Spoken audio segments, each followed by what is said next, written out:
Hello everyone, let's provide the solution to this problem completely.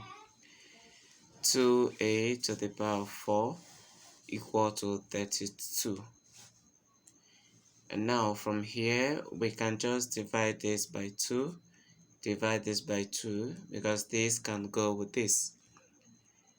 This means that a to the power of 4 is equal to 32 divided by 2 will give us 16. Remember, we are solving this completely, so this means that a to the power of 4 minus 16 is equal to 0, because we can equally write 16 to the power of 4, right? So a to the power of 4 is equal to, we have minus 16 will now be 2 to the power of 4, and this is equal to 0. And now look at what I want to do over here. From here we have a to the power of 2 to the power of 2 minus 2 to the power of 2 to the power of 2 equal to 0. Now here is what I have done.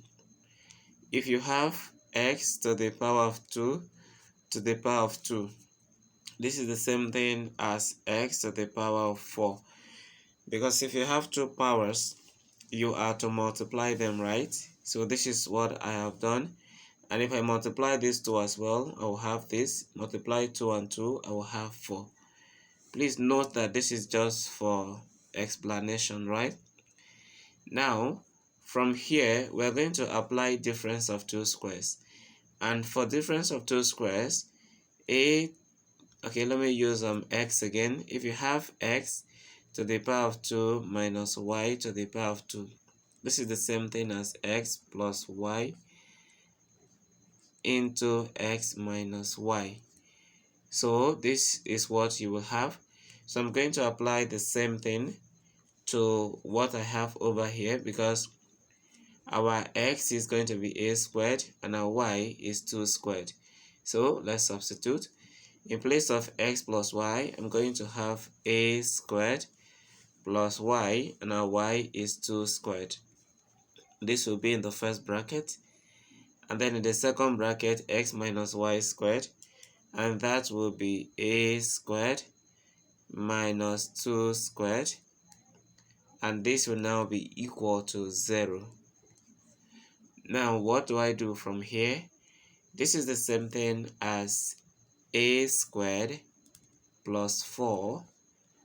Then in the other we have a squared minus 4, and this will be equal to 0.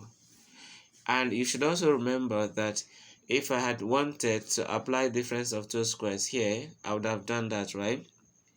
Because we're having a squared minus 2 squared as well, so we can apply difference of two squares, but it won't work for this. But now that I have done this, what I have to do is to apply zero product rule, saying that either of these should be equal to 0 or both of them are equal to 0. Now this is what I mean.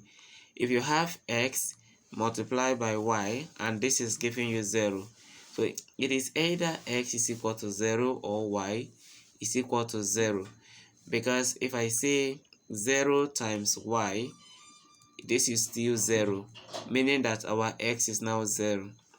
And if x is not 0 but y is 0, that means x multiplied by 0 is still giving us 0. So either of them or both of them are equal to 0. So to work with the first, we are going to have that's a squared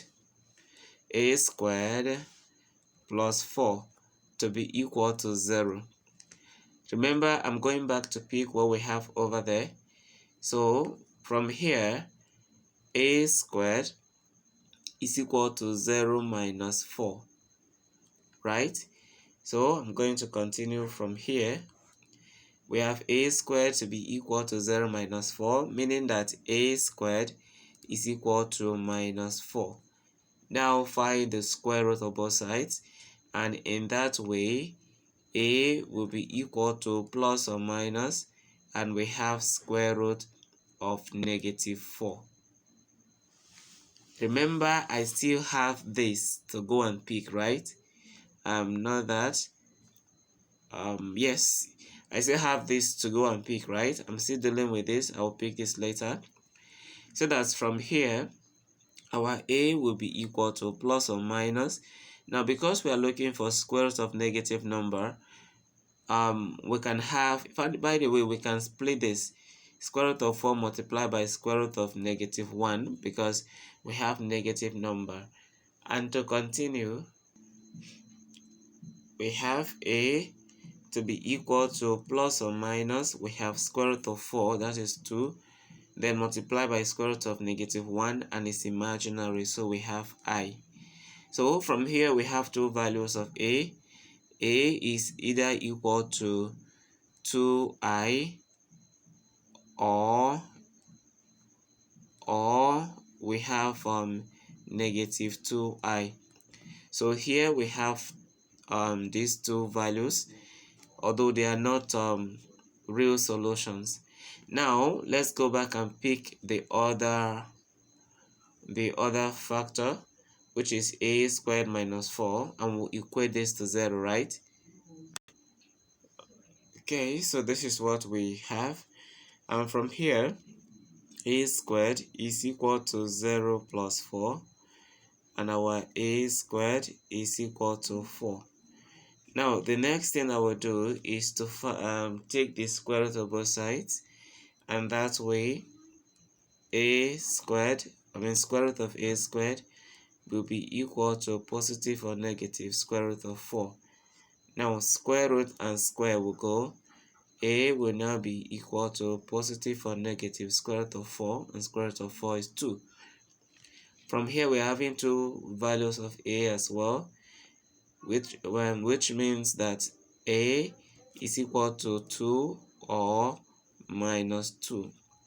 So from here we have four values of a. The first is a. Let's call this the first. Our a1 is equal to 2. Okay, then our a2 is equal to -2. Now the other two that we got before, let's call them our a3 and a4.